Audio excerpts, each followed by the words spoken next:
Bienvenidos a Crisis o Cambio de Ciclo, una serie de conversaciones que es producida por el Núcleo Milenio Modelos de Crisis en conjunto con la Facultad de Periodismo de la Universidad Adolfo Ibáñez. Hoy nos acompaña Ricardo Sande, presidente de la FEUC, y Sebastián Elwin de Nodo 21. Son gremialistas y autonomistas respectivamente. ¿Autonomista Así está bien? Sí, está bien. Gracias por estar con nosotros hoy. Muchas gracias por la invitación.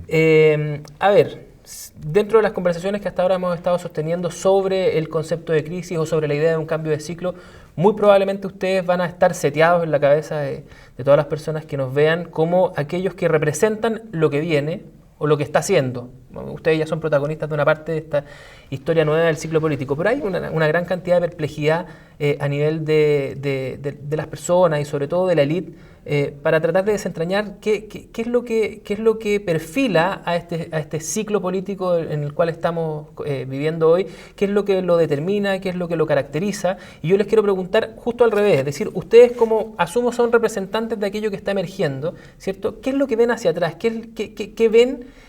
¿Cuál es el ciclo en definitiva o cuál es el proceso que está muriendo, que está decayendo? ¿Qué es lo que está hoy día quedando obsoleto a nivel, ¿cierto?, de la esfera de lo público?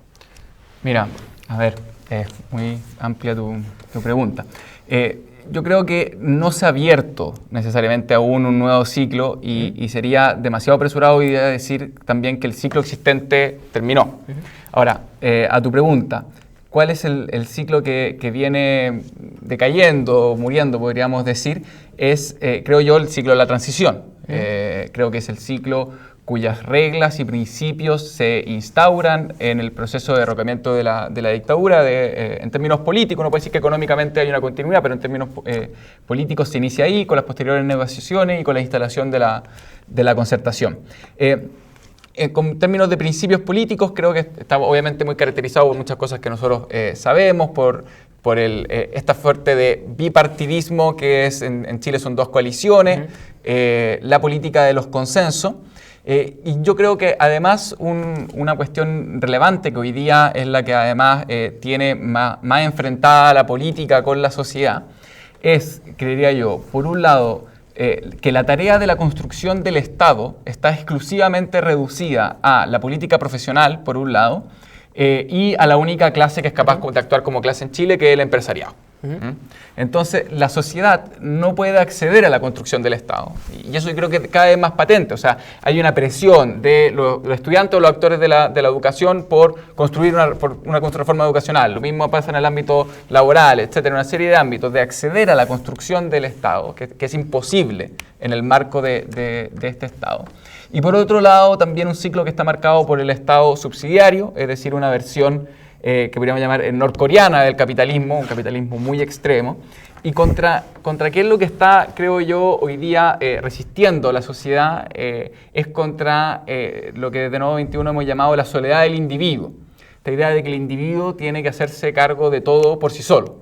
En salud, en educación, tiene que arreglárselas por sí mismo o en el núcleo familiar. Ya hay una demanda por mayor colectivización, por mayor responsabilidad social de determinados bienes que son efectivamente que tienen un significado social, como la salud, como la educación, como también el trabajo. Entonces yo creo que hay una demanda, por un lado, del Estado de tener mayor intervención, no necesariamente tal vez del Estado, pero sí una responsabilidad social mayor.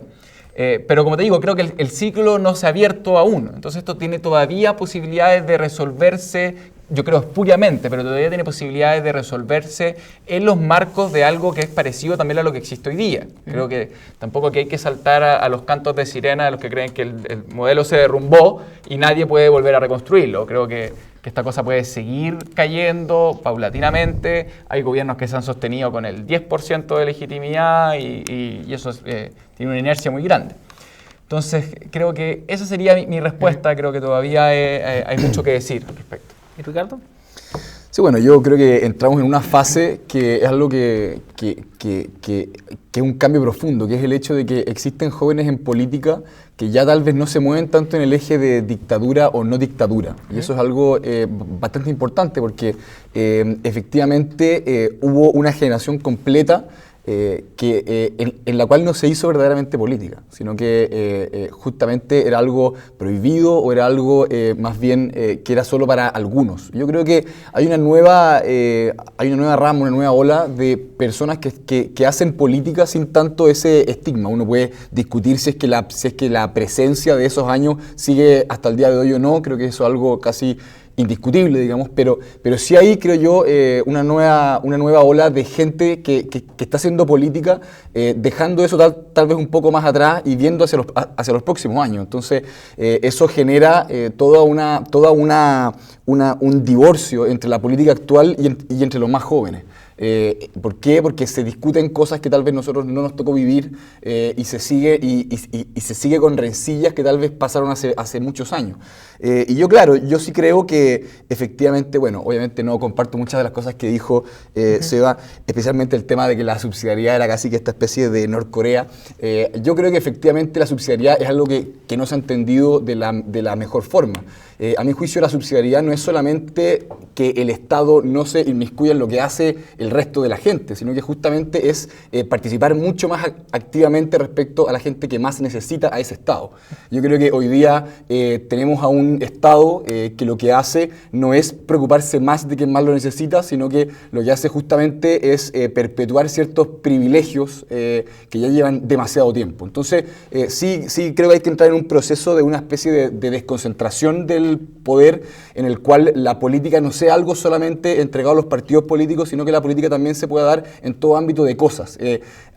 Se habla mucho de la crisis política. Yo creo que la crisis política es algo que va mucho más allá solamente de la política, sino que una crisis de sociedad. Y que las personas hoy día tienen un rol mucho más importante que el que tenían antes.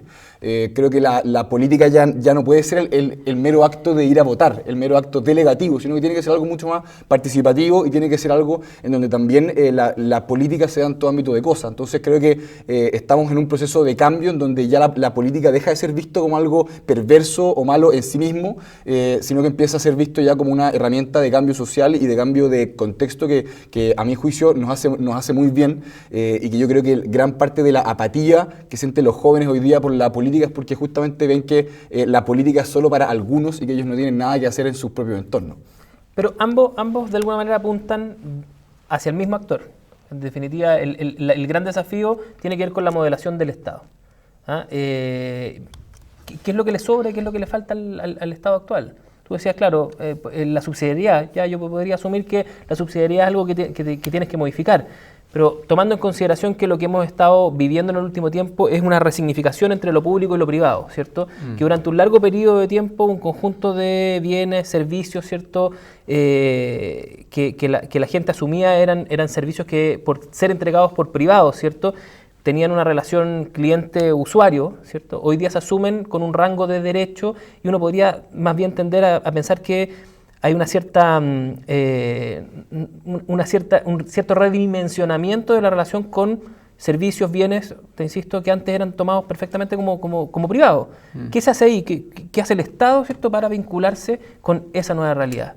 Mira, yo creo que sobre lo último que dijiste está muy vinculado también con lo último que yo intenté decir. O sea, la relación, emparejar la relación consumidor-proveedor, por ejemplo, puede ser una manera de resolver el problema dentro del actual modelo, ¿no? Esas son cosas que se pueden hacer. Ahora, yo intentaría plantear algo ni muy revolucionario, ni muy fuera no vamos a quemar nada. No vamos a quemar nada, etc. A mí me gustaría que retomáramos la noción de ciudadanía. Algo ¿ya? Yo creo tan inofensivo de alguna manera, pero que en Chile yo creo que tiene harto que decir.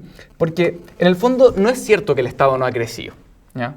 Yo tengo ganas de hacer un estudio, no lo he hecho, así que no voy a hacer la afirmación categórica, pero Chile debe ser uno de los países con más superintendencias del mundo, ¿ya? Y para cada problema que existe, creamos más superintendencias. ¿Y esas superintendencias para qué existen? Porque hay que controlar un mercado que efectivamente tiene control sobre muchas esferas de la vida, y creamos una institucionalidad que sea posible de sostener este capitalismo norcoreano. Entonces, el Estado chileno hoy día tiene una capacidad de fiscalización que nunca la tuvo el Estado del siglo XX, y administra una billetera que también es muchísimo mayor. Entonces, yo creo que ahí la noción de ciudadanía, ¿qué es lo que dice? El problema es que esta ampliación del Estado ha ido de la mano con una delegación o restricción de la soberanía. Es una ampliación del Estado que no está sujeta a control democrático. Y esa es la relación consumidor-proveedor. Entonces el Estado dice, mire, yo regulo, pongo la mesa para que proveedor y consumidor se entiendan. Y ojalá se entiendan de una forma paritaria. Entonces, el consumidor, la diferencia que tiene con el ciudadano es que el ciudadano, la diferencia en este caso es que el ciudadano construye el Estado y se hace parte, por tanto, de la construcción del mercado y las formas que van a funcionar no de mercado. O sea, en muchos países del mundo que no son comunistas ni estuvieron bajo el alero del comunismo, habían determinadas esferas sociales que no estaban sujetas al mercado. El sistema de salud, en la mayoría de la Europa occidental, era un problema de responsabilidad colectiva, lo pagaba el conjunto de la población y eso lo aseguraba el Estado como representante de la voluntad general. Yo creo que todavía es posible soñar más allá. ¿Sí? Yo creo que es posible soñar una sociedad en donde el mercado no cumpla una función fundamental en la redistribución de la riqueza porque es esencialmente irracional. Pero hoy día al menos podemos avanzar, yo creo, en esa decisión. Yo creo que la sociedad hoy día está enfrentada con esa realidad. Y creo, por tanto, que el problema no es más Estado o menos Estado, el problema es la democracia. El problema, lo que está enfrentado hoy día es mercado y democracia. Yo es algo en lo que estaría de acuerdo con Ricardo, el problema no es dictadura y democracia. Yo creo que eso hoy día efectivamente es algo que podemos superar. El problema es mercado y democracia. El mercado es restricción democrática y la lucha contra el Estado subsidiario es una lucha por ampliación democrática.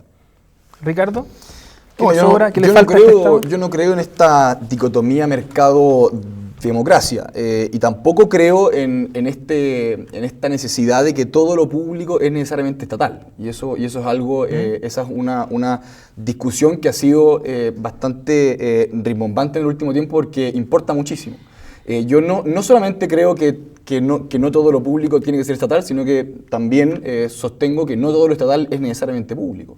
Cuando el Estado efectivamente se corrompe, puede ser que sus servicios que debieran ser públicos terminan sirviendo a algunos privados. Y por poner algún ejemplo concreto, cuando un Estado hace políticas públicas a favor del CRUCH y no a favor de los estudiantes, está sirviendo un interés privado, no público. Entonces, me parece que lo público y lo privado va mucho más allá de lo estatal o de lo no estatal, sino que justamente se tiene que entender en el sentido de que si esos bienes es algo para todos o no, y si es que cumple un bien para la generalidad y no la particularidad.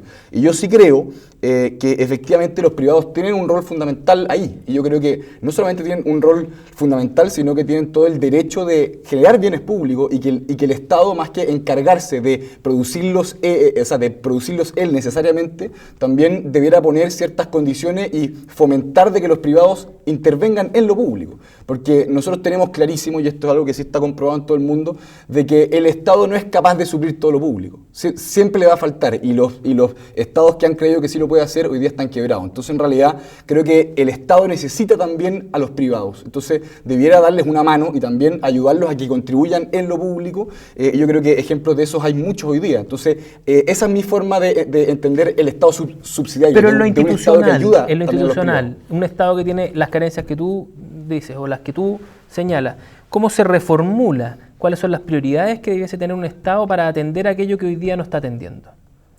Mira, yo de nuevo creería que acá hay que intentar... es muy difícil clarificar la discusión, cuál es la discusión que estamos teniendo. Yo creo que el escenario está muy confuso políticamente. Entonces, por ejemplo, yo creo que los conceptos hay que intentar de nuevo valorizarlos. Yo estoy de acuerdo que las personas, la sociedad civil puede cumplir funciones públicas. ¿Ya? ¿Lo público qué es? Lo público es que nos pertenece a todos. Eso es el origen de la palabra. Yo creo que no se puede discutir mucho. Entonces, la frase, los privados pueden hacer público, es contradictoria en sus términos. Lo privado y lo público son dos cosas distintas. Lo privado está bien que hayan cosas privadas. Está bien que yo tenga mi vida privada, ¿ok?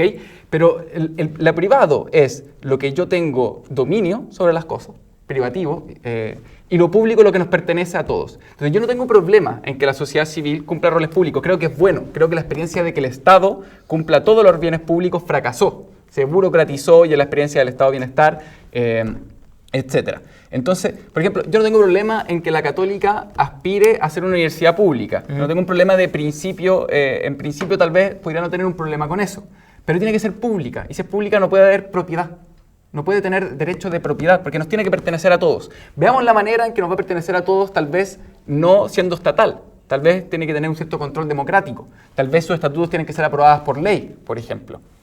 Tal vez tiene que restringir la enseñanza de una doctrina particular como es la de la Iglesia Católica. Entonces, yo creo que hay que saber imaginar, por supuesto, un sistema de lo público nuevo, no anclado, por supuesto, al del estado de bienestar y al del estado del compromiso del siglo XX chileno. Y lo público yo creo que está fundamentalmente vinculado, o sea, la posibilidad de que exista lo público está fundamentalmente vinculada a la existencia de la sociedad civil, y la sociedad civil es organización social.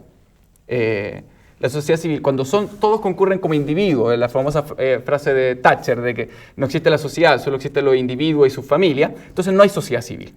Solo hay sociedad civil cuando hay organización. Entonces, cuando lo que se hace, lo que se intenta hacer hoy día por parte, por ejemplo, del gobierno y de los últimos gobiernos desde la vuelta a la democracia, de más bien excluir, tratarlos de grupos de presión, cuerpos intermedios, agentes corporativos, agentes sectoriales, todos esos son intentos de deslegitimación de la organización social, de la organización en la sociedad civil, que yo creo que impiden que exista algo así como lo público. Es como cuando alguna vez Velasco, alguien tan progresista como Velasco, planteó la necesidad de pasar del sistema de indemnización por años de servicio en el sistema laboral para pasar a un sistema de seguro de cesantía. Y se dio cuenta de las tasas de sindicalización que existen en Chile, que hacen imposible implementar un modelo como ese, porque un modelo como ese tú requieres un nivel de organización del mundo laboral que traiga cierta estabilidad, etcétera, que hayan contratos de trabajo. Cuando tú tenés a la mayoría de la fuerza laboral sin contrato de trabajo, después no tenés forma tampoco de administrar el problema del desempleo, de categorizarlo, etcétera. Entonces, yo creo que ambas cosas están vinculadas. Y por eso creo que es un proceso largo, del que todavía tampoco es posible decir, mira, este sistema va a ser así, asá. Yo creo que al actual Estado, con las discusiones que se están dando hoy día, se le pueden incluir prótesis democráticas y sociales. Ese sería el término que utilizaría. Entonces, en educación... Prótesis. ¿Ah? Porque el Estado no va a cambiar de la noche a la mañana. Si este Estado va a seguir siendo neoliberal por una buena cantidad de tiempo más. Yo no me propongo cambiarlo de la noche a la mañana, creo que eso es imposible. Pero, por ejemplo, nosotros podríamos tener un modelo en la educación, ni siquiera toda la educación, yo diría, una prótesis social y democrática. Por ejemplo, que el Estado se proponga que de aquí a una determinada, a una década, por ejemplo, la hegemonía de la educación escolar sea pública y de calidad, buena, que la gente pueda ir y elegir ahí. Ahí tú le estás incluyendo a un Estado que es mayoritariamente neoliberal en todo el resto de las funciones, un ámbito de responsabilidad colectiva. Y ahí vamos a tener que ir resolviendo un montón de problemas más. Yo no creo en las recetas que están escritas en los libros, creo que la práctica enseña mucho. Por supuesto, también hay que imaginar, hay que tener un compromiso intelectual, pero es un camino largo a recorrer. Bueno, siempre es muy interesante contraponer visiones que también son súper distintas, pero claro, yo sí creo que hay una diferencia fundamental entre el régimen privado y público de dueño y sobre los bienes que se producen. ¿Y por qué creo que esto es tan importante? Porque es un resguardo para cualquier sociedad libre, creo yo. Cuando lo público siempre está en manos solamente del Estado, caemos en esta falacia de la falsa neutralidad, de que el Estado viene a ser neutral en todas estas materias ideológicas, religiosas, etc. Entonces, que como lo que está dominado por el Estado es neutral, es lo que todos debiéramos aprender y lo que todos debiéramos saber. Cuando en realidad sabemos que esa neutralidad no existe y que necesariamente dependerá del gobierno de turno. Entonces, ¿por qué yo creo que los privados sí pueden influir en lo público y que es necesario que así sea para resguardar una sociedad libre? Porque así justamente comprobamos y somos capaces de asegurar que exista diversidad. Que la gente pueda formarse y pueda pensar como ella quiera y no como un tercero lo obliga a. Entonces, por eso creo que lo público sí es importante que sea diversificado para que no esté concentrado toda la enseñanza y para que no esté concentradas todas las conciencias de un mismo país. Entonces, en ese sentido, creo que la base de una sociedad libre, verdaderamente diversa, tiene que ser esta participación de los privados en lo público, y no creo que haciendo el reduccionismo de que lo privado y lo público es lo mismo en cuanto al dueño que en cuanto a lo que se produce, porque creo que son cosas distintas, creo que se pueden, de hecho, analizar de forma distinta. Y respecto al tema de sociedad, a mí sociedad versus individuo, yo sí creo, bueno, a mí me carga la palabra individuo, me gusta más la palabra persona, porque creo que individuo da la sensación de estar solo en el mundo. Yo creo que los seres humanos somos seres sociables, por default, digamos. Pero lo que sí creo que es muy peligroso es cuando se cae en la extrema, ante el extremo abstracto, de que se habla constantemente de pueblo y de sociedad y de personas que al final son todos, entonces no son nadie. Entonces creo que también es importante entender que los conceptos de sociedad, pueblo, etcétera, nación, sí son conceptos abstractos, pero están compuestas de una concreción, que son personas de carne y hueso que tienen necesidades concretas todos los días. Entonces creo que tampoco hay que hablar de las grandes mayorías, porque esas grandes mayorías son personas que si no votan no se pueden expresar como gran mayoría. Entonces, a veces es un peligro que hayan sectores políticos y personas que crean que por el hecho de hablar de pueblo ya se están arrogando una gran mayoría, que en realidad puede ser que no existe, y que la única forma de saber si es que existe o no es en las urnas, porque la sociedad no camina por la calle y uno no saluda al pueblo todos los días. Oigan, una de las características del momento en el que vivimos hoy es el acortamiento de los ciclos. Como que pareciera que todo empieza a pasar un poco más rápido, cobra importancia con una gran celeridad y la pierde con la misma celeridad. O sea, si uno trata de seguir a la opinión pública activada, no la opinión pública como una línea de tendencia, sino que activada, tú te vas a dar cuenta que durante un día hay unos 2 o 3 temas que alcanzan a ser tópicos de tendencia y luego decaen. Y la mayoría de ellos no alcanzan una estabilidad en el tiempo como para generar una tendencia estable. Desde ahí hemos dicho de todo respecto a la politización de la sociedad. Cuando vimos a todos los estudiantes en la calle, esta era una sociedad que se había repolitizado. Cuando salieron de la calle y se fueron a la inauguración del Costanera Center, se había despolitizado. Y así sucesivamente. En la experiencia de ustedes, que obviamente tienen una visión algo sesgada también porque están participando de organizaciones políticas, ¿cierto? ¿Qué es lo que está pasando a nivel de la generación, sobre todo ustedes, en términos del acercamiento a la política? A ver, sí, yo creo que tomaste dos cosas, una en un nivel de abstracción que muy difícil yo creo, de hacer un juicio categórico, como el tema de qué tan rápido hoy día las cosas se mueven. O sea, yo creo que hay todo un tema con la internet, con las distancias que se acotan, etcétera.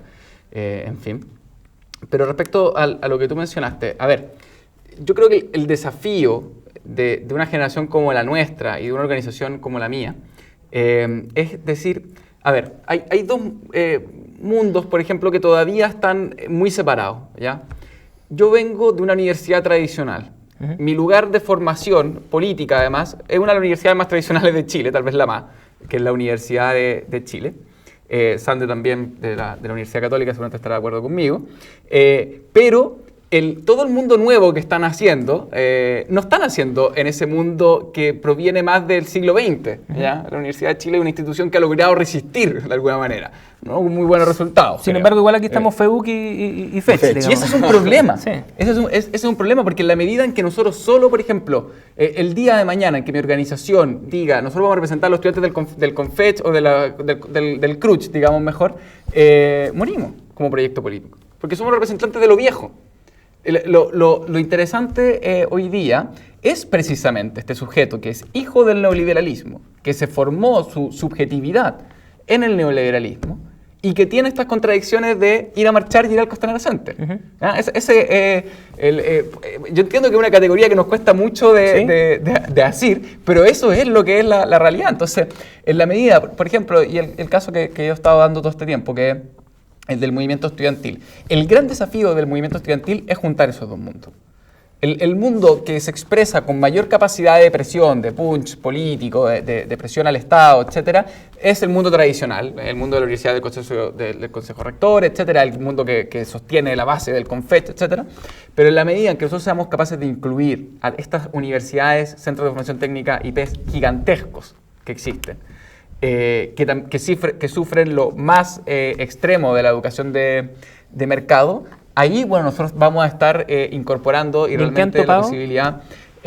Yo creo que, por un lado, hemos topado con una cultura de organización inexistente y que existe más en el mundo tradicional.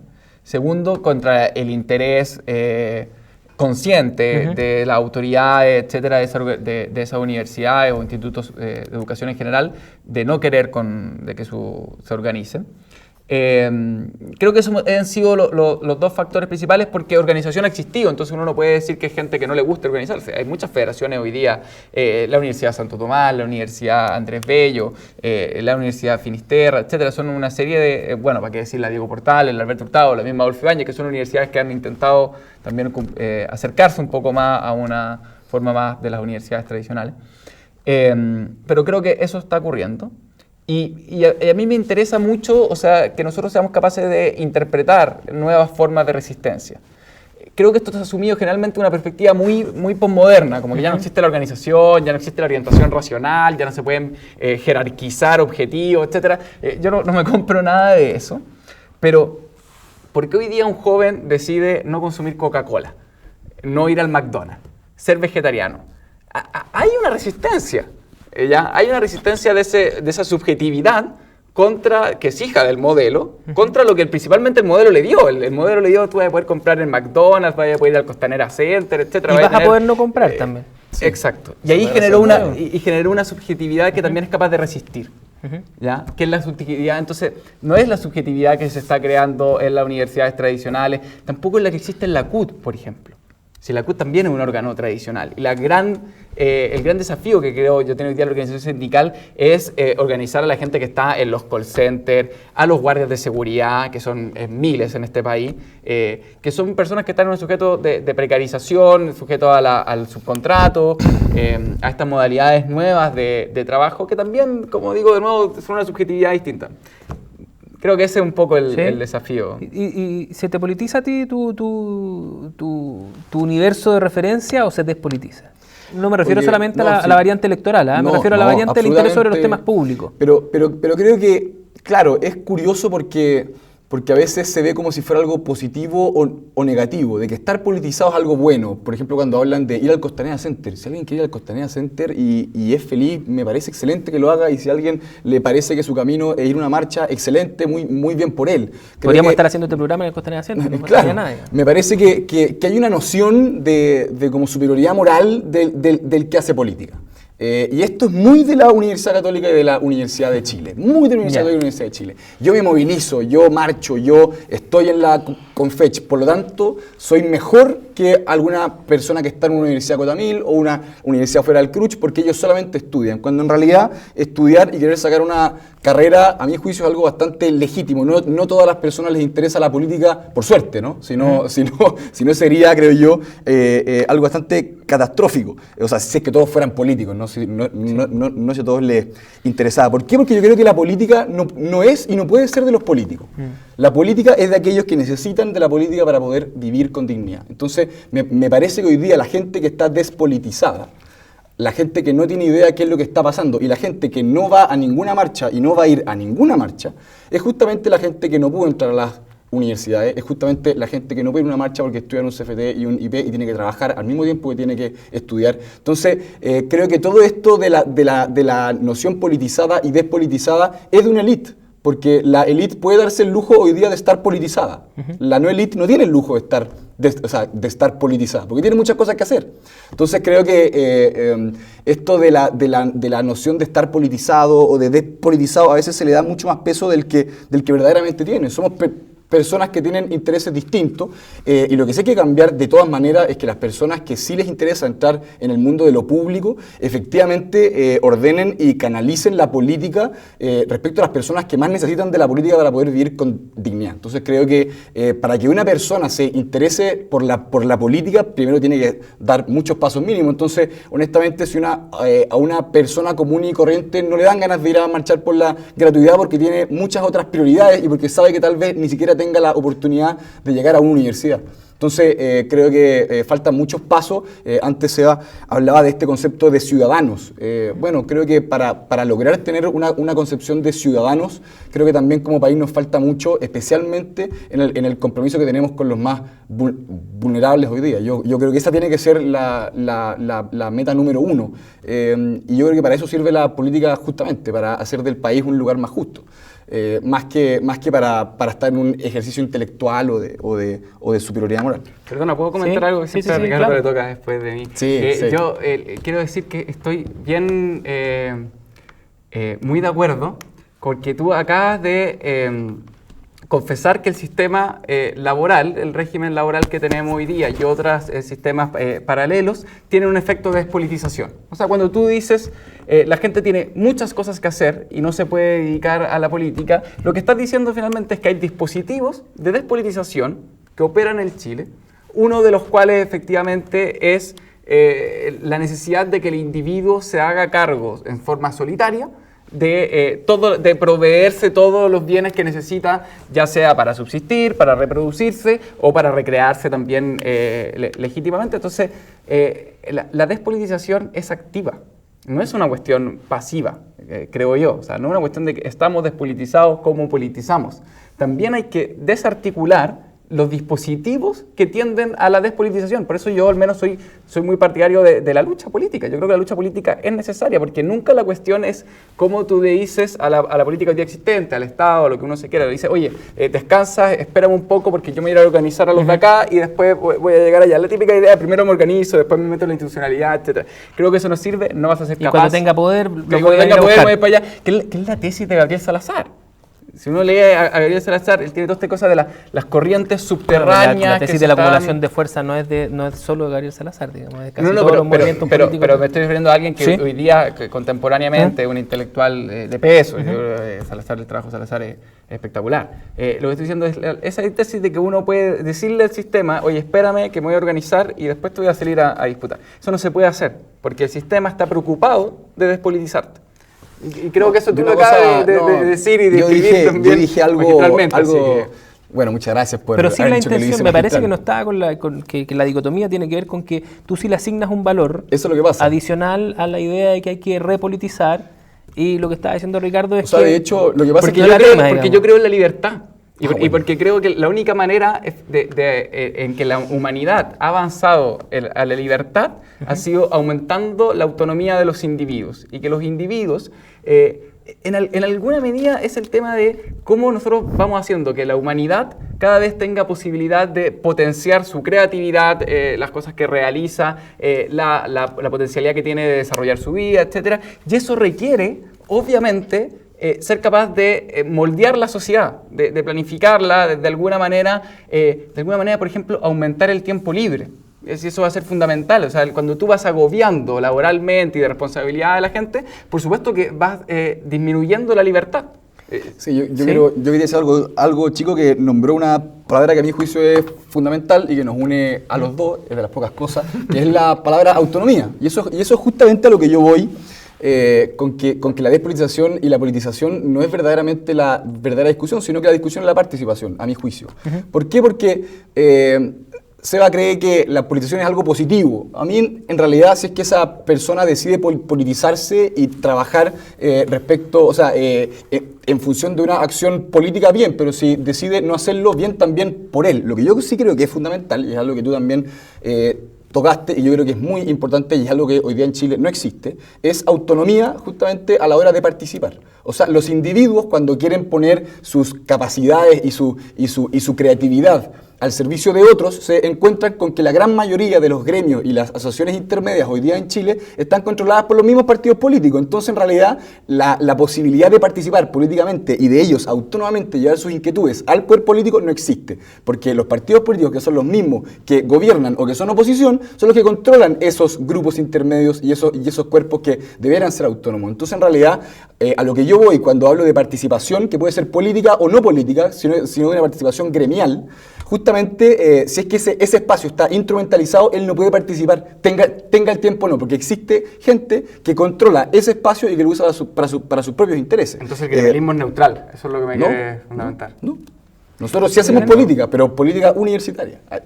A eso voy. Y alguien sí puede hacer, o sea, yo, por ejemplo, me considero una persona con ideas bastante claras, pero si te fijas, yo he criticado a RN, a la UDI, a Evópoli, a todo, porque me siento libre de hacerlo. Les quiero preguntar un poquito de eso. No me controla nadie, a eso voy. Entrando un poco en la lógica de los tiempos y con preguntas más bien de posición corta.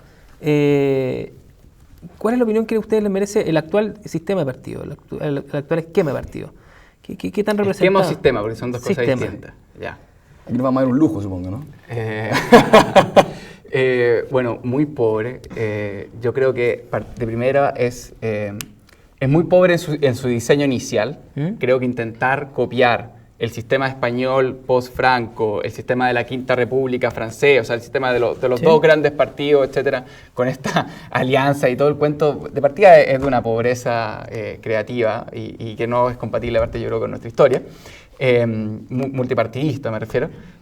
Por otro lado... Pero fue competitivamente exitoso, o sea, las reglas también te ayudaban Definamos a qué es lo que es competitivo pero en estos términos, pero... compitiendo dentro de las reglas que se tienen, Ya, ambas pero coaliciones... mira, voy para allá, porque creo que la segunda pobreza que tuvo es que no fue capaz de poner en discusión dos modelos distintos. No. Yo creo que lo que puso en discusión fue quién administraba mejor este modelo. Entonces la concertación y la alianza estaban de acuerdo con el principio subsidiario, estaban de acuerdo con, a grosso modo, con el neoliberalismo. Incluso yo diría que están de acuerdo con versiones bien radicales del liberalismo. Friedman nunca propuso que la educación tuviera lucro. Entonces, creo que esa es la segunda cuestión. Tuvo una pobreza ahí. Yo creo que los sistemas, el bipartidismo en otros países fue capaz de proponer visiones distintas, contrapuestas. ¿Y cuál puede ser una estrategia razonable desde los autonomistas para participar de la política, tomando en cuenta que este ya es más o menos una realidad dada? ¿Cómo ustedes se trazan en el horizonte de mediano plazo ganar un poco de participación en ese esquema? Yo creo que esa es la tercera cosa que te iba a decir. Creo que la tercera pobreza es de haber copiado sistemas extranjeros, de tener pobreza en la discusión ideológica y de ideas en general, y tercero, haber terminado siendo funcionario de la clase empresarial, que es el último fenómeno que estamos hoy día asistiendo, de la cooptación empresarial, de la colonización empresarial al sistema político. Entonces, ¿De yo creo todos? que no de todos como individuos, yo no quiero hacer pero un de todos los juicio partidos, moral, ¿no? sí, de todos los partidos. Yo concedo que el Partido Comunista no le he encontrado nada, yo encuentro muy terrible lo que ha hecho la Universidad Arci, pero creo que tiene unas magnitudes distintas, por tanto vale la pena mencionarlos de agrado, pero más allá de eso, creo que todos los partidos. Y entonces creo que la posibilidad hoy día, por ejemplo, de emerger y participar, muy relevante va a ser demostrar esa autonomía a la clase empresarial, que es la clase empresarial además que está abusando de la gente, o sea, entonces además la gente está confrontada con ello no solamente por la política, sino que también desde la sociedad. Entonces, mostrar esa autonomía, yo creo que en primera instancia, incluso va a ser más importante que el proyecto político. Yo hice campaña por Francisco Figueroa, me impresionó cómo uno hacía puerta a puerta, y yo le decía, oiga, vengo a hablarle de un candidato parlamentario, y todo el mundo decía, no, yo no quiero saber nada de eso, y uno decía, pero es que es independiente, antes que te cerraran la puerta, y te decían, ok, háblame. Pero independiente, esa es la palabra clave. Y a mí por eso creo que la oferta que está hoy día, o sea, a Marco Enrico Minami le terminan encontrando boletas de su QM. Para que hablar de Andrés Velasco, que nunca me gustó, pero incluso podría haberse levantado como una oferta por el otro lado, por el lado de la derecha, le encuentran estas cenas multimillonarias. Entonces, mientras eso no ocurra, yo creo que nosotros como autonomistas... No vamos a decir cuánto cobran ustedes por venir acá. Fundamental. La micro, por favor, la micro de llegar a la cota 1000. ¿No? Sí. ¿Y tú, Ricardo? A ver, yo creo que la frase que más escucho cuando uno le pregunta a otro ¿por quién votaste? Te dicen X. ¿Sí? Dice, ¿y por qué votaste por él? No, y todos dicen, no, mira, es que yo voto por personas, no voto por partidos. es algo muy típico, ¿no? Que dicen, yo voto por personas, no voto por partidos. Pero bueno, el gremialismo y la UDI fue particularmente activo en ese eslogan. Bueno, no sé, La creación de ese sentido yo común no ha siempre sido he parte activa. votado por la UDI, por Está suerte, he votado por gente de la UDI y he votado por gente que no está en la UDI, ¿Sí? porque yo también, si me preguntan, yo el día de hoy también digo, voto por personas, no voto por Pero si partido. mañana queréis postular, ¿qué hay que hacer? Lo que pasa es que ahí viene la segunda pata, al igual que sea, estas son respuestas más secuenciales. Bien, claro. Lo que pasa hoy día con los partidos políticos es que no se entiende dónde saca los límites de uno y dónde empieza el del lado. A mí me pasa que si es que uno dice, ¿dónde están hoy día, por ejemplo, los liberales? ¿Dónde están hoy día los conservadores? ¿Dónde están hoy día los social cristianos? ¿Dónde están hoy día los progresistas? Se mezcla para todos lados. Y uno dice, en realidad, entonces, el sistema de partidos es tan extraño y las fronteras entre un partido y otro son tan comunes que en realidad uno termine votando por persona y no por partido. Entonces, es un modelo político muy poco basado en ideas y muy basado en que si la juventud del partido logró captarme cuando yo era chico o no. Entonces, es una política más bien de camisetas o como de equipos de fútbol, más que verdaderamente una identificación ideológica con un partido político.